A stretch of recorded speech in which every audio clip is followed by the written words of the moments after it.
సభను కంట్రోల్ చేయాలని మాత్రమే తాను స్పీకర్ని కోరానని స్పీకర్ స్థానానికి కులం మతం ఉంటుందా అని ప్రశ్నించారు మాజీ మంత్రి జగదీష్ రెడ్డి. అయితే ఆయనకు కౌంటర్ ఇచ్చారు మంత్రి పొన్నం ప్రభాకర్. నేను స్పీకర్ గారికి పదే పదే విజ్ఞప్తి చేసిన, స్పీకర్ గారు దయచేసి మీరు వాళ్ళని కంట్రోల్ చేయండి, నాకు మాట్లాడే అవకాశం ఇవ్వండి, మీకు అధికారం ఉంది, వాళ్ళని కూర్చోబెట్టండి అని చెప్పి నేను రిక్వెస్ట్ చేసిన.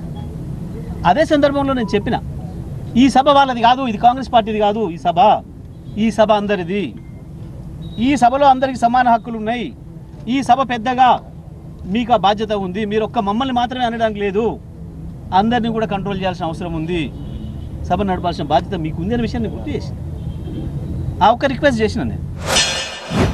దానికి ఒక పద్ధతి, ప్రజాస్వామ్య పద్ధతి ఉంది. గౌరవ అధ్యక్ష, మీరు మమ్మల్ని కాపాడాల్సిన వాళ్ళు, మీరు ఈ విధంగా మాకు అన్యాయం జరుగుతుంటే మా గొంతు నొక్కుతుంటే మీరు కాపాడాలి, సభ అందరిది, సభ్యుని రక్షించాల్సిన బాధ్యత అని చెప్పాలి.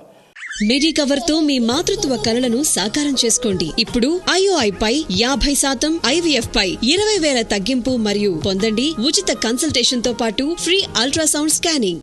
నీది కాదు, సభ శాసన సభాపతిదే. అందరం ఎంపుకున్న తర్వాత శాసన సభాపతి చెప్పిన ప్రకారం నడుస్తామని మన విధానాలను రూపొందించుకున్నాము. యావత్ తెలంగాణ సమాజానికి కూడా తెలవాల్సిన అవసరం ఉంది. సభానాయకుడిగా ముఖ్యమంత్రి ఉంటే సభకు అధిపతిగా శాసన సభాధిపతి, అధిపతి అనేది స్పష్టంగా అందులోనే అర్థమవుతుంది. అన్నప్పుడు నీది కాదు అనే మాట అది గౌరవ సీనియర్ సభ్యుడిగా తెలవాలి. బీఆర్ఎస్ పార్టీ సభ్యులకు శాసనసభ ఆవరణలో మాట్లాడే అవకాశం రాకుండా ఒకరి తర్వాత ఒకరు 26 మందిని వాళ్ళ శాసనసభ్యులతో మాట్లాడించారు. ఏం మాట్లాడతారు? శాసనసభ స్పీకర్ స్థానం గురించి కదా మాట్లాడుతున్నారు, దానికి కులము మతం ఉంటుందా?